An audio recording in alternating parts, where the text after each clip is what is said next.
नमस्कार मेरे प्यारे साथियों। दोस्तों, सपना आप बड़ा देखोगे तो मुश्किलें हजार आएगी।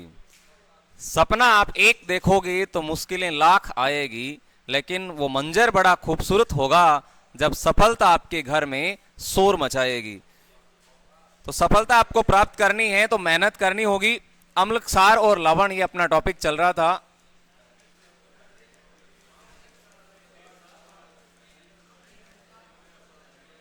इसकी एक क्लास कल हम ले चुके हैं ना। आगे बढ़ाते हैं इसको। अम्ल, क्षार और लवण, एसिड, बेस और साल्ट। अम्ल हम पढ़ रहे थे, एसिड ये टॉपिक अपना चल रहा है।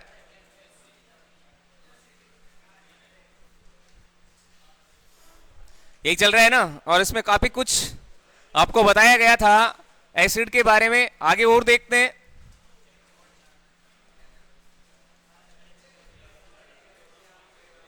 आगे सब करें शुरू।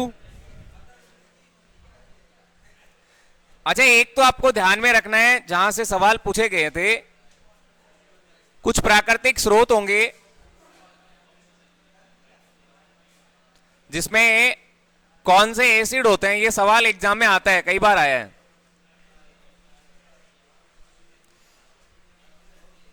पूछा हुआ प्रश्न है, और एक तरफ आपको अम्ल नोट करने,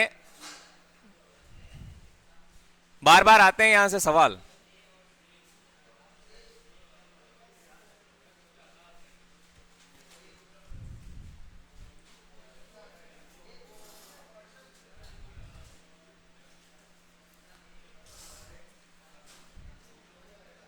ठीक है भाई,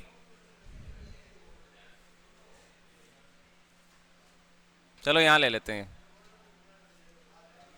आंसर करना आप।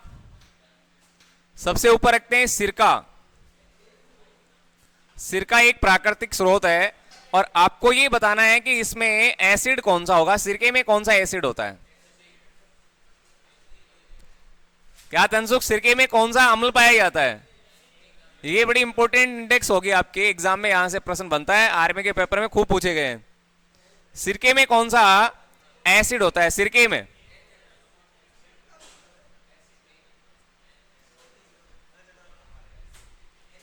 सिरके में कौन सा होता है? एसिटिक होता है। कौन सा होता है? एसिटिक अम्ल। सिरके में कौन सा अम्ल पाया जाता है? एसिटिक अम्ल पाया जाता है। और सिरका वास्तव में अचार को ही बोला जाता है। किसको बोला जाता है? अचार। अचार की परिरक्षण है तो इसका प्रयोग किया जाता है।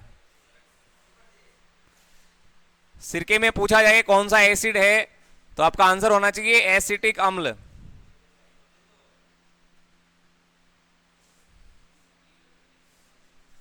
बताओ भाई, इमली में यदि आपसे सवाल किया जाए इमली में कौन सा एसिड होता है, तो इमली में क्या बताओगे? इमली में कौन सा अम्ल होता है? और जो भी खट्टे पदार्थ है उनमें एसिड होगा। इनमें विटामिन सी होता है, टार्ट्रिक एसिड पाया जाता है। इसमें कौन सा होता है? टार्ट्रिक। टार्ट्रिक अम्ल इसमें पाया जाता है। बोलते रहो आप। नेक्स्ट, आंवला। आंवला वो पदार्थ है जिसमें विटामिन सी सर्वाधिक होता है, ये भी ध्यान में रखना। विटामिन सी सबसे ज्यादा किसमें पाया जाता है? विटामिन की मात्रा सबसे ज्यादा किसमें होती है रे? विटामिन, कौन से विटामिन की बात कर रहे हैं? विटामिन सी की मात्रा।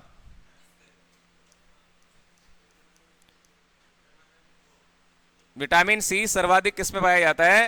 विटामिन सी की मात्रा सबसे ज्यादा आंवले में होती है। सबसे ज्यादा किसमें पाई जाती है? आंवले में। यह भी आप ध्यान में रखना।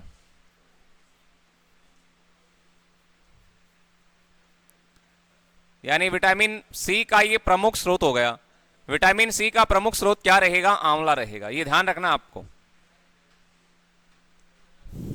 ऐसे प्रश्न कई बार पूछ लेते हैं। तो विटामिन सी की मात्रा सबसे ज्यादा किसमें होती है? आंवले में होती है। आंवले में विटामिन सी सबसे ज्यादा पाया जाता है। तो आंवले में कौन सा एसिड होगा? राकेश, कौन सा होता है रे आंवले में? आंवले में कौन सा अम्ल पाया जाता है? एक बताना नींबू, नींबू में कौन सा एसिड होगा, आंवले में कौन सा होगा, आंवले में एस्कॉर्बिक नहीं है, एस्कॉर्बिक तो किसमें पाया जाता है, टमाटर में होता है, ऑक्जेलिक होता है उसमें। आंवले में पूछा गया आपसे,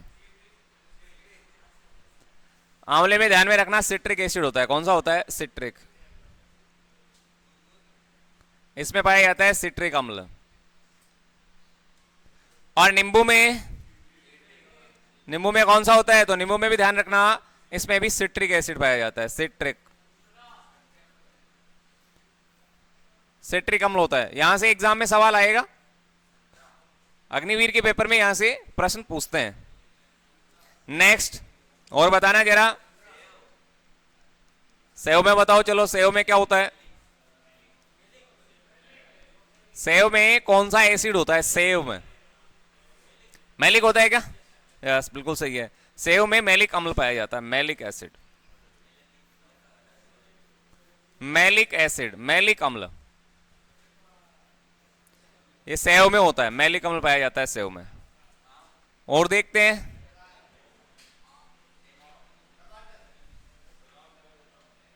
टमाटर में बताना जरा,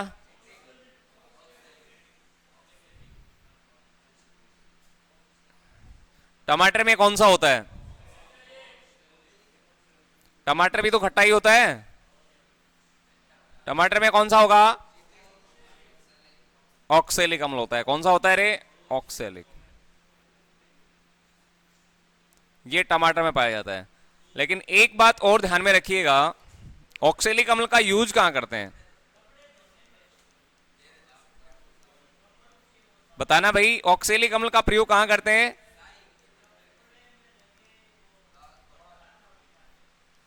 कपड़े में लगे धब्बे जो होते हैं, दाग धब्बे, स्याही के जो दाग धब्बे होते हैं उनको दूर करने में किया जाता है।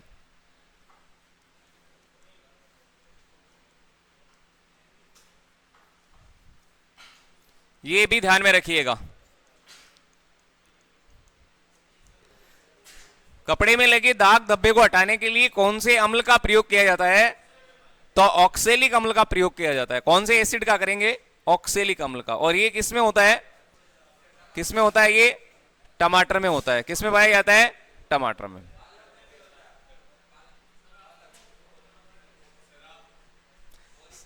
शराब में कौन सा होगा,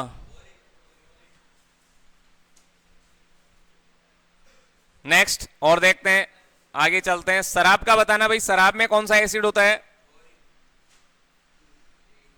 शराब में भी एसिड होता है, बोरिक एसिड पाया जाता है, और इसी के कारण इसमें दुर्गंध आती है, गंध, ठीक है। गेहूं भी होता है, गेहूं में भी होता है, गेहूं में बताओ जरा, गेहूं में कौन सा होता है, गेहूं में, गेहूं में कौन सा अम्ल पाया जाता है,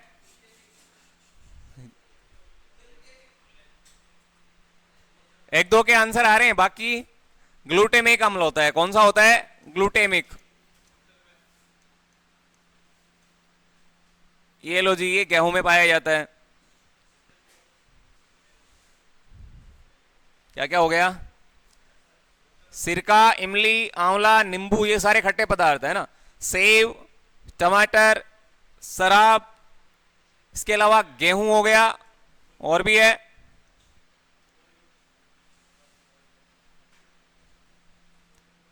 बकरे की आंत, बकरे की आंत में कौन सा होता है, बकरे की आंत में ब्यूटारिक एसिड पाया जाता है, कौन सा पाया जाता है, ब्यूटारिक, ब्यूटारिक अम्ल होता है। मक्खन में कौन सा होता है, मक्खन जो होता है उसमें भी ब्यूटारिक एसिड ही होता है, मक्खन में कौन सा होता है, ब्यूटारिक एसिड।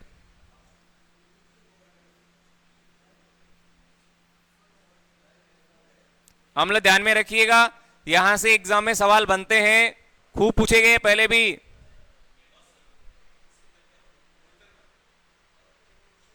मूत्र में यूरिक एसिड होता है, कौन सा होता है?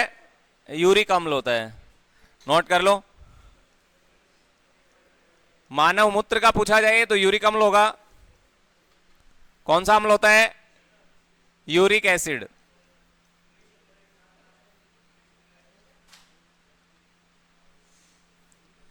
इसके अलावा आपसे सवाल किया जाए घास के पत्ते में कौन सा होता है? घास के पत्ते में कौन सा एसिड पाया जाता है? इसका आंसर करके बताओ क्या होगा। घास के पत्ते में कौन सा होगा?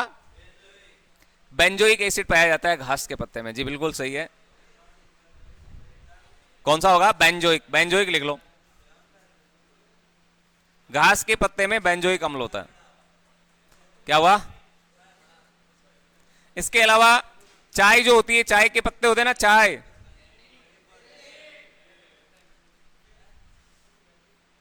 इसमें कौन सा पाया जाता है? Tannic acid. कौन सा होगा? टैनिक।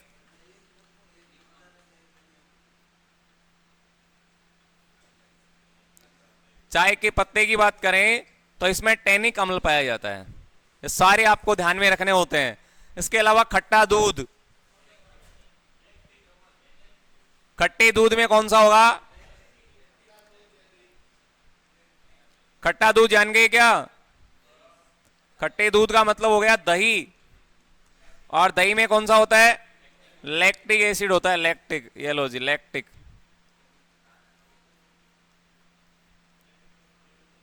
लैक्टिक अम्ल। और सबसे इंपॉर्टेंट जो प्रीवियस एग्जाम में आया था,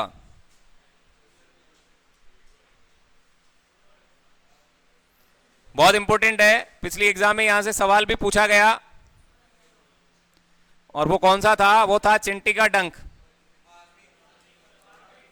लाल चिंटी के डंक में कौन सा एसिड होता है? लाल चिंटी का डंक। इसमें यदि आपसे सवाल किया जाए तो आपका आंसर होना चाहिए फार्मिक अम्ल। कौन सा होता है? फार्मिक। और इसी को बोला जाता है मैथेनोइक अम्ल। मैथेनोइक। बोलो।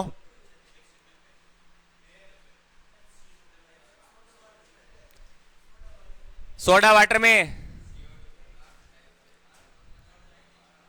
सोडा वाटर में कौन सा होता है? कोल्ड ड्रिंक्स जो होती है ना, कोल्ड ड्रिंक्स। अच्छा, एक ये हो गया आपके चिंटी का डंक। एक नेटल का डंक लिख लो।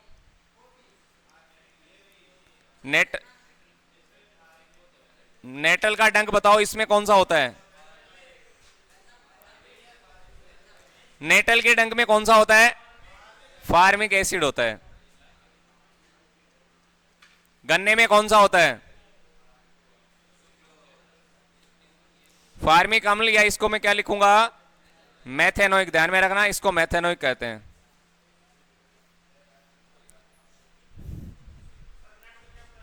इसके अलावा इधर लिख देता हूं बाकी जो बच रहे हैं।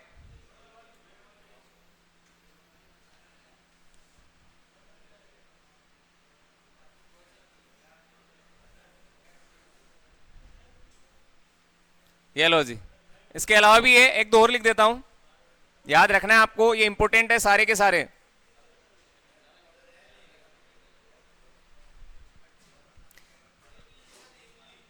इमली हो गया ना, या नहीं हुआ? कोल्ड ड्रिंक्स में बताओ जरा, कोल्ड ड्रिंक्स में कौन सा एसिड होता है? कोल्ड ड्रिंक्स में कौन सा अम्ल पाया जाता है? वो ऐसा एसिड है जो दांत को गलाने में भी समर्थ है। कौन सा होगा? फॉस्फोरिक एसिड होगा। कौन सा होगा भाई? फॉस्फोरिक।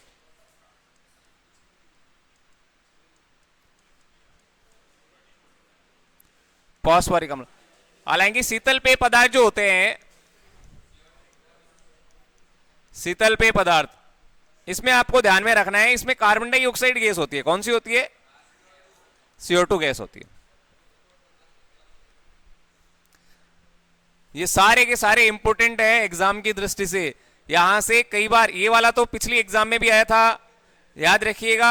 अग्निवीर के पेपर में ये सवाल पिछली बार पूछा गया था, लाल चिंटी के डंक में कौन सा अम्ल होता है? तो फार्मिक अम्ल होता है। ये आया था सवाल, ये ध्यान में रखना। अग्निवीर की एग्जाम में ये सवाल पूछा गया था। गन्ने में कौन सा होता है? कौन सा होता है? गन्ना खट्टा होता है, खट्टा होता है। ठीक है, तो बहुत सारे एसिड है जो आपको ध्यान में रखने हैं भाई, एक बार रिपीट कर देते हैं। सिरके में कौन सा एसिड होगा? सिरके में एसिटिक अम्ल होता है। अचार बोलते हैं ना, अचार, इसके परिरक्षण है तो इसका उपयोग किया जाता है। इमली में पूछा जाए टार्ट्रिक। आंवले में कौन सा होगा? सिट्रिक। नींबू में कौन सा होता है? सिट्रिक। सेव में कौन सा होगा? मैलिक होगा। टमाटर में कौन सा होता है? ऑक्सेलिक। शराब में बोरिक एसिड होता है। गेहूं में कौन सा होता है? ग्लूटामिक। क्या तो है? गेहूं में हो गया ग्लूटामिक। इसके अलावा बकरे की आंत में ब्यूटारिक होगा। मक्खन में कौन सा होता है? इन सब के कारण ही गंध आती है। मानव मूत्र में यूरिक अम्ल होता है। घास के पत्ते में बेंजोइक एसिड है ना, और चाय के पत्ते में टैनिक अम्ल होता है। और आगे देखें, खट्टा दूध है, इसमें लैक्टिक एसिड और लाल चिंटी का डंक, और इसके अलावा नेटल का डंक। तो ये सब आपको ध्यान में रखना है, यहां से एग्जाम में सवाल बनेगा। क्लियर हो गई बातें?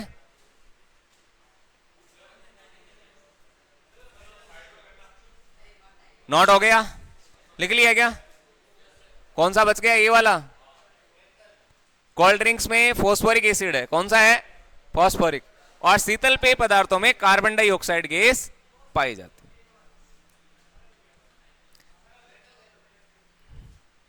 नेटल एक शाकीय पौधा होता है जिसको यदि आप छुएंगे ना, हाँ, तो आपकी जलन होती है, और उस जलन को मिटाने के लिए डोक नामक पौधे की पत्तियों को रगड़ा जाता है। लिख लो भाई, नेटल पूछा है, नेटल क्या है? नोट कर लो, नेटल क्या होता है? नेटल लिख लो, नेटल क्या है? नेटल क्या है? शाकीय पौधा है। क्या है? शाकीय पौधा। याद रखिएगा, जिसको छूने पर क्या होगा? दर्द या जलन का अनुभव होता है।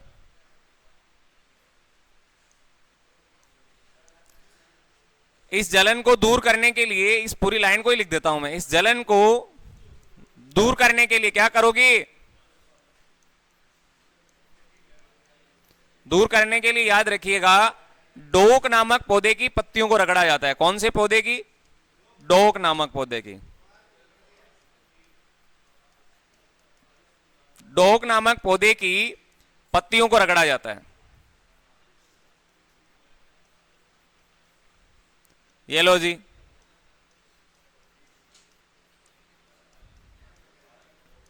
पता चल गया? नेटल क्या है? नेटल एक शाकीय पौधा होता है। शाक जानते हो? शाक, झाड़ी और वृक्ष। वृक्ष होता है सबसे बड़ा, झाड़ी होता है बीच वाला, और शाक होता है सबसे छोटा। शाकीय पौधा सबसे छोटा होता है, उसके बीच में आता है झाड़ी, और सबसे बड़ा होता है वृक्ष। 3 पार्ट होते हैं इसके ना। तो वही यही है, शाकीय पौधा है नेटल। और इस पौधे में कांटे जो होते हैं, उसको छूने पर क्या होगा? दर्द या जलन का अनुभव होता है। और इसको दूर करने के लिए याद रखना, डोक नामक पौधे की पत्तियों को रगड़ा जाता है। कौन से पौधे की? डोक नामक पौधे की पत्तियों को रगड़ा जाता है। डोक एक पौधा है।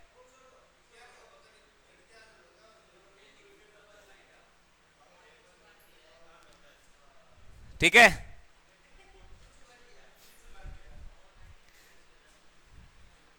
क्लियर है बातें? तो ये एसिड वाली इंडेक्स जो आपके सामने, यहां से सवाल बनेगा एग्जाम में, ये जरूर आप पढ़ लें, याद कर लें इसको। नेक्स्ट लिखना पीएच स्केल। क्या होगा? PH scale. वापस एक करना है।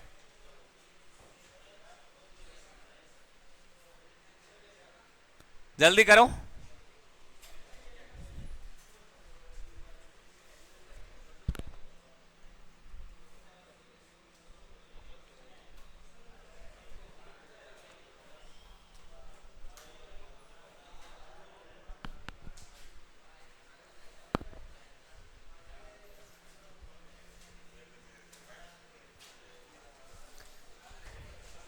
हो गया क्या?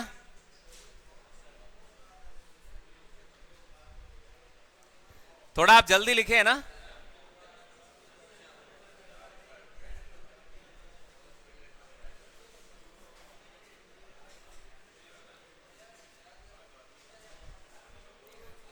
ले ले भाई ऊपर इसको। Yes, pH scale next. और पीएच वैल्यू, पीएच मान पिछली बार भी पूछा गया था, याद होना चाहिए। जठरस का पीएच पीएच मान पूछा गया था ना। अब पीएच स्केल क्या है? पीएच स्केल क्या होती है? अम्ल और क्षार की जांच के लिए इसका प्रयोग करते हैं। हाइड्रोजन आयन की सांद्रता को नापने के लिए इसका प्रयोग किया जाता है। पीएच स्केल क्या है? पीएच स्केल का प्रयोग कहां किया जाता है? हाइड्रोजन आयन की सांद्रता मापने में। हाइड्रोजन आयन की सांद्रता मापने के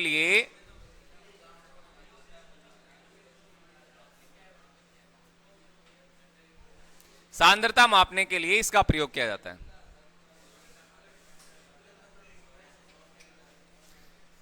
पीएच स्केल का प्रयोग किया जाता है, नोट कर लें आप।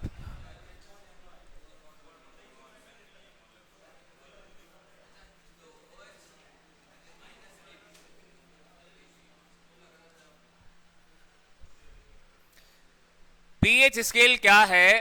पीएच स्केल एक ऐसी स्केल है जिसका प्रयोग कहां किया जाएगा? हाइड्रोजन आयन की सांद्रता को मापने में इसका प्रयोग किया जाता है। सिंपल सी बात है। हाइड्रोजन आयन की सांद्रता मापने के लिए पीएच स्केल का प्रयोग करेंगे। अरे इसकी खोज किसने की थी? पीएच स्केल की खोज किसने की थी? सोरेनसन। कई बार पूछ लेते हैं, ध्यान में रखना। पीएच स्केल के खोजकर्ता कौन है? सोरेनसन। यस, 1909 में इसकी खोज हुई थी पीएच स्केल की, जिसका प्रयोग हाइड्रोजन आयन की सांद्रता मापने में किया जाता है।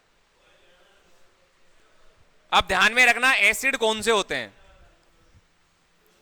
मैं बना ही देता हूं। हल्की सी पीएच स्केल आप पता चल जाएगा। 0 है, 7 है, फिर ये 14 है,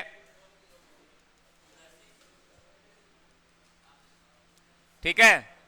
अब यदि किसी का पीएच मान 0 से 7 के बीच में है, यानी 7 से कम है, तो ऐसे पदार्थ क्या कहलाएंगे? अम्ल कहलाएंगे। और अम्ल वे पदार्थ होते हैं जो जलीय विलयन में हाइड्रोजन आयन देते हैं, पता है ना। और यदि किसी विलयन का पीएच मान 7 से 14 के बीच में आ रहा है, तो वो होंगे क्षार। और क्षार वो पदार्थ होते हैं जो जलीय विलयन में हाइड्रोक्सिल आयन देते हैं, ये भी पता है आप सबको। यदि वो चाह रहा है क्षार है, हाइड्रोजन आ रहा है, अम्ल है, तो ये क्या हो गया? ये अम्ल है। और ये क्या है? क्षार। ये पीएच स्केल है। अरे पीएच स्केल का मतलब क्या हुआ? ये हो गया आपके उदासीन। 7 वाला क्या होता है? उदासीन। यदि किसी विलयन का पीएच मान 7 से कम है, इसका मतलब वो अम्लीय होगा। यदि किसी विलयन का पीएच मान 7 से ज्यादा है, इसका मतलब वो क्षारीय होगा। और यदि किसी विलयन का पीएच मान 7 है, तो इसका मतलब वो क्या हुआ? उदासीन होगा। तो कुछ ऐसे पदार्थ हैं जिनके पीएच मान आपको ध्यान में रखने होते हैं। एग्जाम में यहां से भी सवाल बनते हैं, बने हैं पीछे भी और बनेंगे आगे भी। कुछ इंपॉर्टेंट पीएच मान आप नोट कर लें।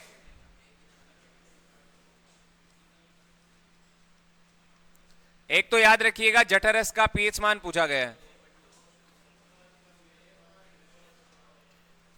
जठरस का, इसका पीएच मान कितना होता है? राकेश कितना होता है रे जठरस का पीएच मान?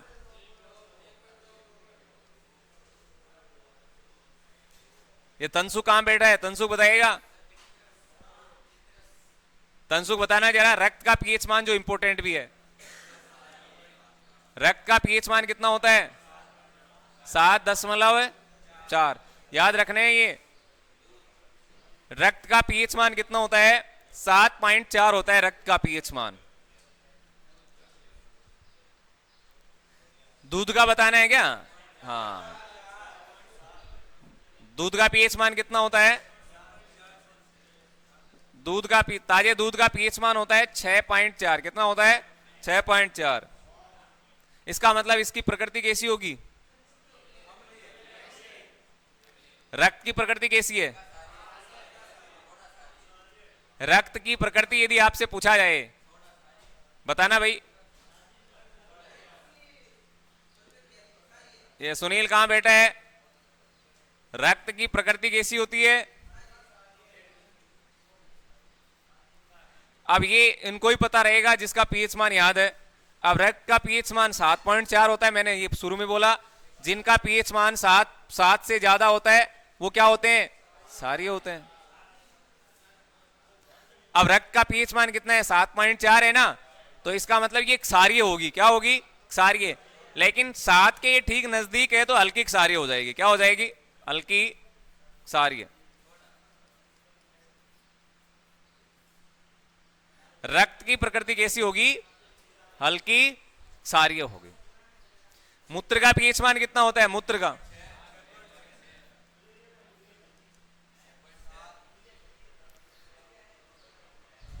का पीएच मान कितना होता है रे?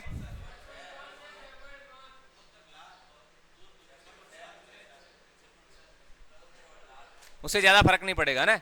मूत्र का पीएच मान कितना होता है? 6.6 या 6.7।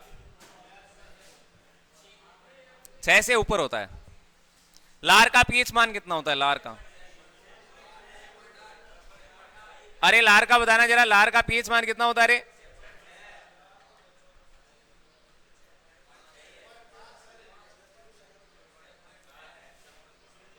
कितना होगा लार का? नहीं पता?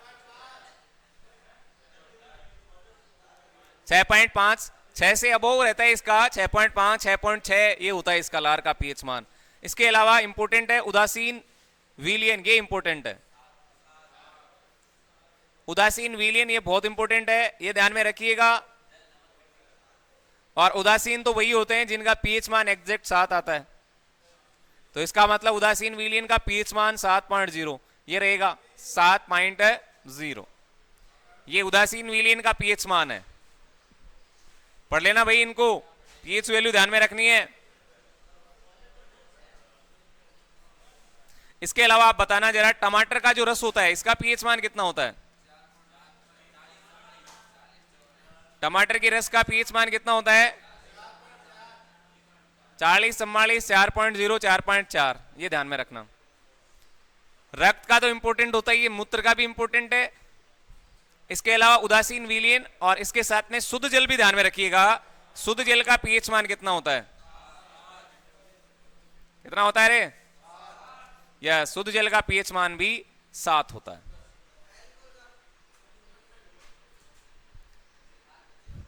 ये सारे इंपोर्टेंट है। ऐसे तो बहुत सारे निकलेंगे ना, बहुत सारे ऐसे। कॉफी है, बियर है, इन सब के पीएच मान होते हैं,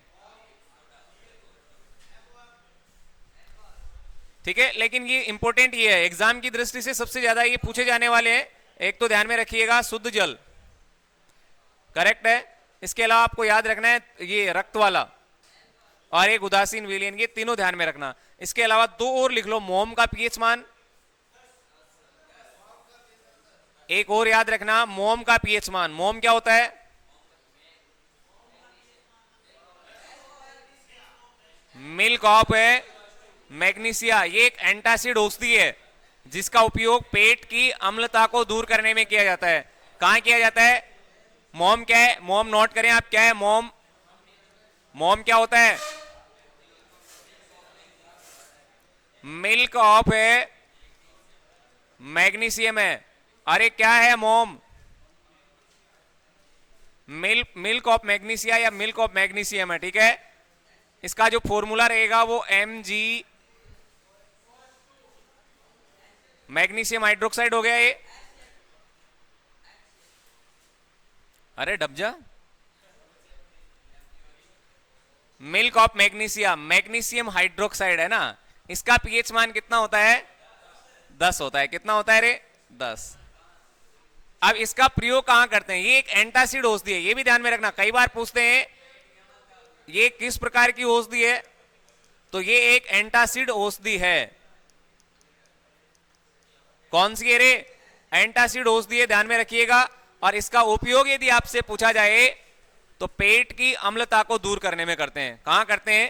पेट की अम्लता को दूर करने में। इनो इनो, शाबाश।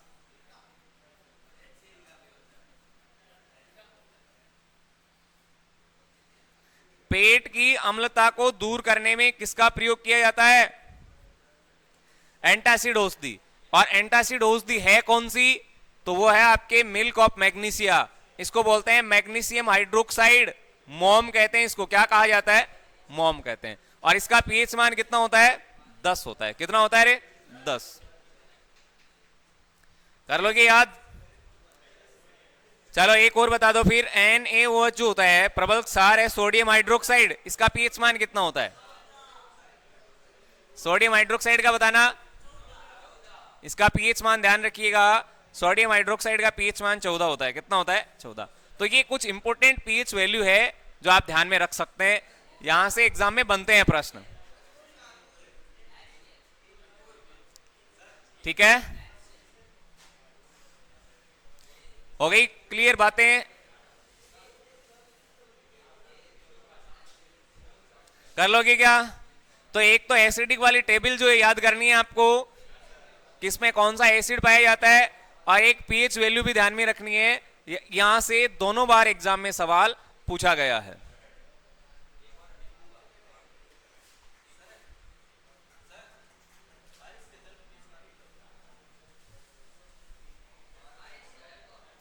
सारे लिखवाऊं क्या? बहुत सारे हो जाएंगे फिर।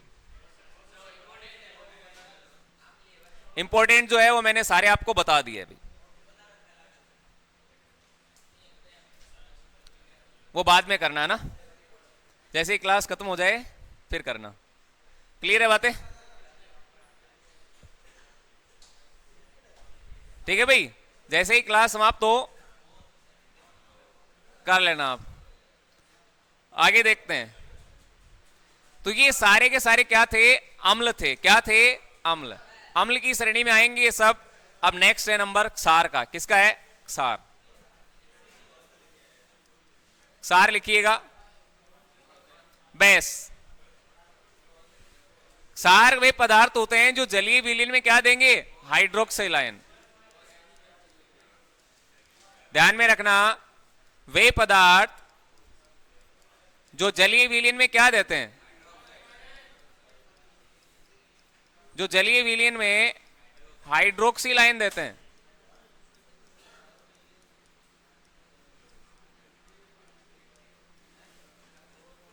जलीय विलीन में क्या देते हैं? हाइड्रोक्सिल आयन देते हैं। क्षार कहलाएंगे। क्या कहलाएंगे? क्षार कहलाएंगे। याद रखना, देखो ये हाइड्रोक्सिल आयन है, और अम्ल वे पदार्थ थे जो जलीय विलीन में हाइड्रोजन आयन दे रहे थे। क्या दे रहे थे? हाइड्रोजन। ये अम्ल थे, और ये वाले क्षार है।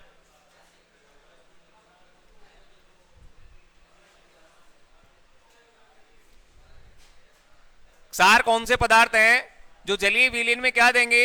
हाइड्रोक्सिल आयन देते हैं। क्षार होंगे। अम्ल क्या है? जलीय विलीन में हाइड्रोजन आयन देते हैं। परबल क्षार कौन सा होता है बताना? परबल क्षार का एग्जाम्पल बताना। NaOH। शाबाश। परबल क्षार कौन से होंगे? जो जलीय विलीन में ज्यादा हाइड्रोक्सिल आयन देंगे, प्रबल क्षार है। दुर्बल क्षार कौन से होते हैं?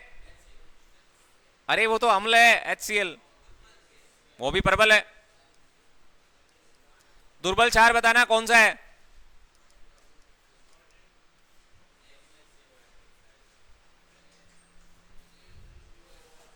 दुर्बल क्षार कौन से होते हैं? जो जलीय विलयन में कम मात्रा में हाइड्रोक्सिल आयन देते हैं, या ऐसे बोलें कि ये पूर्णतः घुलते नहीं है। ये वाले घुल जाते हैं, ये वाले घुलते नहीं है। बताओ, तो मैग्नीशियम हाइड्रोक्साइड एक दुर्बल क्षार होगा।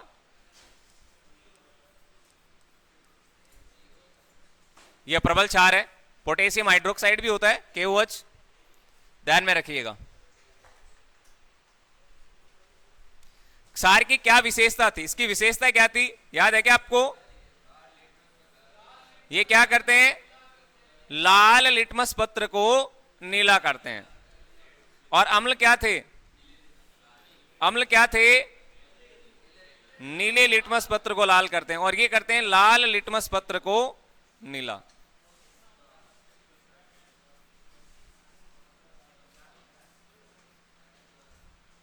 ये क्या करते हैं जी, ये करते हैं लाल लिटमस पत्र को नीला। और उसको भी याद किया आपने, अनिल, अम्ल वाला याद किया था ना, अनिल, ये इसका उल्टा है। अरे अम्ल क्या करते हैं, अम्ल वाला याद है क्या, अनिल। ऐसे आपने अम्ल बनाया था, फिर नए से नी से नीला बनाया, और यहां से लय से क्या बनाया, लाल। तो अम्ल वो पदार्थ होते हैं जो नीले लिटमस पत्र को लाल करते हैं, लेकिन ये इसका उल्टा होगा, ये लाल लिटमस पत्र को नीला कर देता है। ठीक है। इसके अलावा यहां से प्रश्न बनेगा कृत्रिम और प्राकृतिक।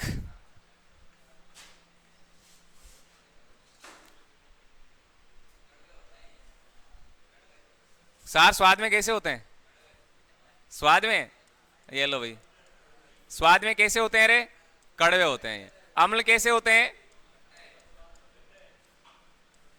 अम्ल स्वाद में खट्टे होते हैं, और क्षार स्वाद में कैसे होते हैं, कड़वे होते हैं। ठीक है, लेकिन ये इंपॉर्टेंट विशेषता है, ये जरूर ध्यान में रख लेना आप। लाल लिटमस पत्र को नीला कौन करता है, तो क्षार करता है। कोई भी दो प्राकृतिक सूचक के नाम बताओ आप, कौन से हैं प्राकृतिक सूचक। यदि आपसे पूछ लिया जाए तो क्या आंसर होगा, और यदि आपसे कृत्रिम सूचक पूछा जाए तो फिर क्या आंसर करोगे। कोई भी दो प्राकृतिक सूचक के नाम बताओ और कोई भी दो कृत्रिम सूचक के नाम बताओ। ये तनसुख बताएगा प्राकृतिक सूचक कौन से हैं।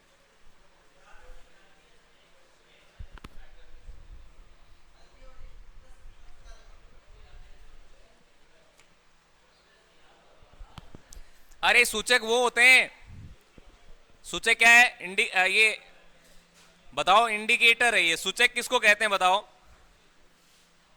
क्या इसका यूज स्वाद के लिए किया जाता है, करते हैं ना, कई कई जीभ से ऐसे चख के बता देते हैं इसका स्वाद ऐसा है, लेकिन वो गलत होता है ना। प्राकृतिक सूचक कौन कौन से, एक तो हल्दी है, कौन सा है, हल्दी। कलर चेंज कर लेते हैं। प्राकृतिक सूचक के एग्जाम्पल पूछा जाए तो हल्दी बताना है। क्या बताना है भैया, हल्दी। प्राकृतिक सूचक कौन कौन से है, एक तो ध्यान में रखना हल्दी है, और दूसरा क्या है, लिटमस है।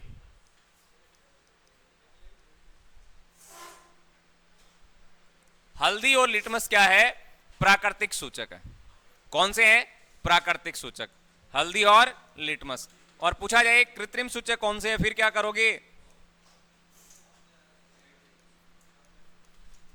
तब आप क्या बताओगे, इसका भी आंसर करो। कृत्रिम सूचक कौन से होते हैं, उदाहरण याद करने, प्राकृतिक सूचक हल्दी लिटमस है, इसके अलावा गुलाब की पंखुड़ियां। और कृत्रिम सूचक कौन से हैं, एक तो ध्यान में रखना मैथिल ऑरेंज है। कौन सा है, मैथिल ऑरेंज।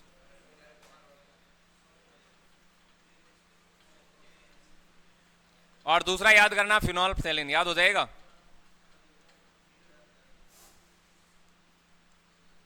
मैथिल ऑरेंज और फिनोल्फ्थेलिन, ये दो ऐसे पदार्थ है जो कृत्रिम सूचक की श्रेणी में आते हैं। हल्दी, लिटमस, गुलाब की पंखुड़ियां, गुड़हल, ये प्राकृतिक सूचक होते हैं। गुड़हल भी,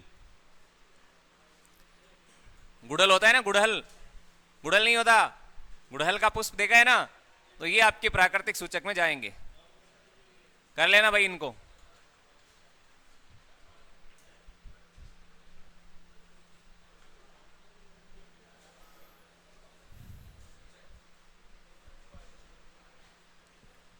ठीक है, तो कुछ महत्वपूर्ण सार भी आपको ध्यान में रखने हैं। जैसे आपने अम्ल ध्यान में रखा था, किंग ऑफ एसिड H2SO4 है, नमक का अम्ल है, हाइड्रोक्लोरिक एसिड है, देखा जाने। वैसे ही सार में कुछ ध्यान में रखने हैं जो इंपॉर्टेंट है ना। कौन से हैं, एक तो लेना कैल्शियम हाइड्रोक्साइड। कौन सा, कैल्शियम हाइड्रोक्साइड, लिख लो आप, कैल्शियम हाइड्रोक्साइड।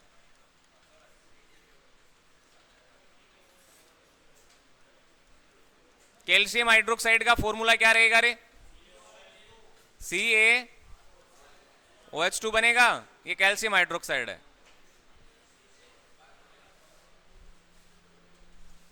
ठीक है, इसको बुझा हुआ चूना बोलेंगे।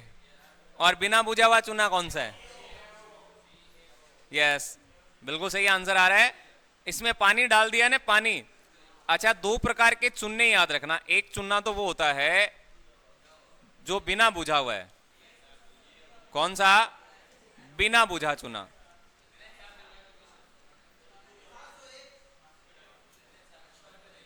एक तो होता है बिना बुझा हुआ चूना, जिसमें अब बिना बुझा हुआ है, इसका मतलब पानी नहीं होगा उसमें।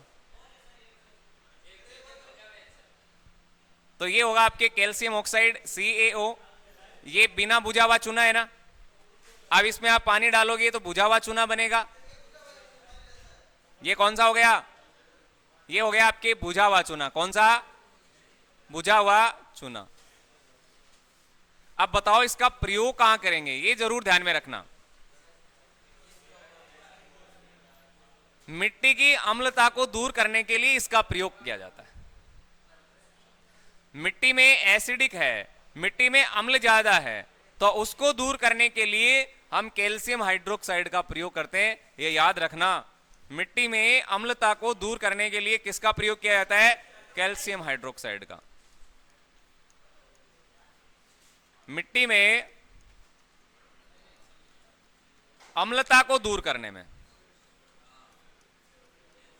मिट्टी में अम्लता को दूर करने में सहायक है ये।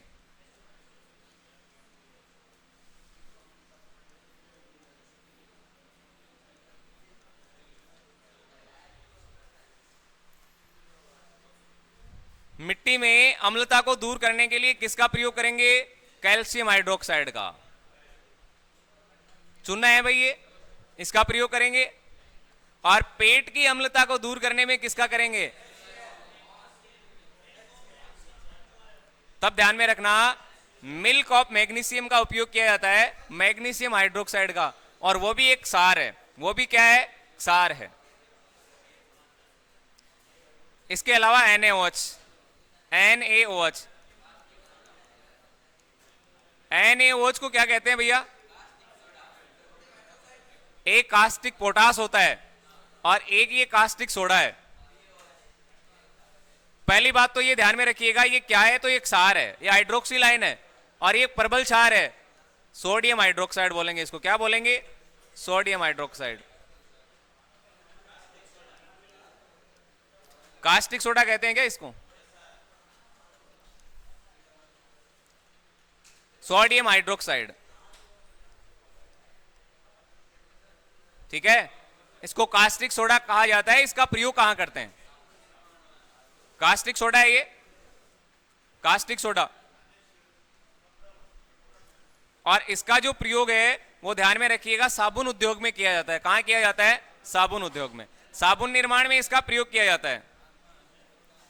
साबुन बनाने में सोडियम हाइड्रोक्साइड का प्रयोग किया जाता है।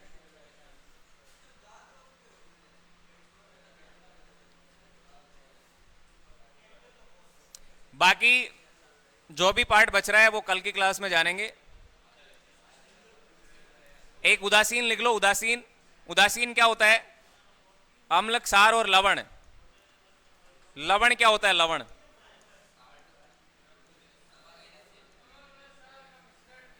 और ये तो आप सबको पता है। लवण क्या होता है? अम्ल प्लस क्षार होता है। अम्ल की अभिक्रिया यदि हम क्षार के साथ करवा दें तब लवण बनेगा। क्या बनेगा रे? लवण। और लवण के साथ में क्या बनेगा? जल। ये होता है उदासीन। लवण उदासीन होता है और इसीलिए इसको बोलेंगे उदासीनीकरण अभिक्रिया। ये भी ध्यान में रखना है। अम्ल ले लो आप HCl, क्षार ले लो NaOH। अरे भाई ये जलीय विलीन में हाइड्रोक्सिल आयन देगा, हाइड्रोजन आयन देगा तो अम्ल है, या हाइड्रोक्सिल आयन देगा तो क्षार है, और इन दोनों की रिएक्शन करवाएंगे तो लवण बनेगा। प्लस जल का फॉर्मूला क्या होता है? और इसको क्या कहते हैं? उदासीनीकरण अभिक्रिया। उदासीनीकरण अभिक्रिया।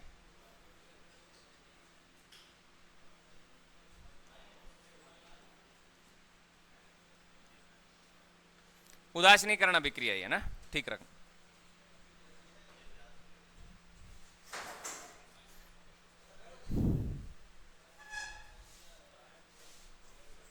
एक सवाल लेके क्लास से लेंगे विदा। एक सवाल लेता हूं, आंसर करना। एक क्वेश्चन है भाई,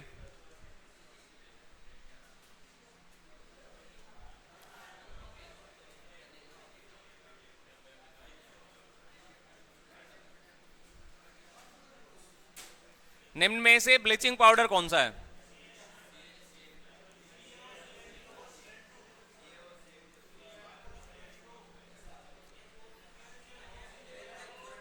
ब्लीचिंग पाउडर कौन सा है आप बताना।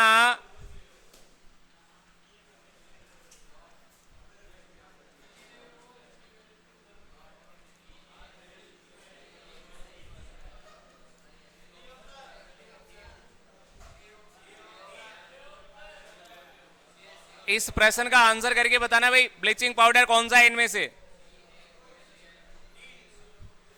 अरे दिए गए ऑप्शन के अनुसार आप बताएं कि इसमें से ब्लीचिंग पाउडर कौन सा है।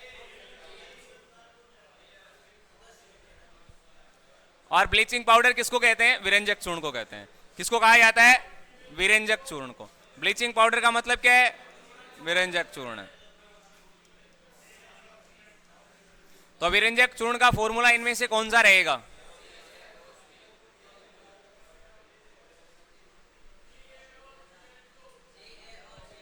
बताओ भाई कौन सा रहेगा? CaOCl3 ये तो गलत है, CaOCl4 ये भी गलत है, CaCO3 इसका कोई संबंध नहीं है, CaOCl2 ये विरंजक चूर्ण का फॉर्मूला होता है, ध्यान में रखना आप। ठीक है भाई, तो ये थी आज की हमारी क्लास। मिलेंगे आगे, तब तक के लिए जय हिंद, जय भारत, वंदे मातरम।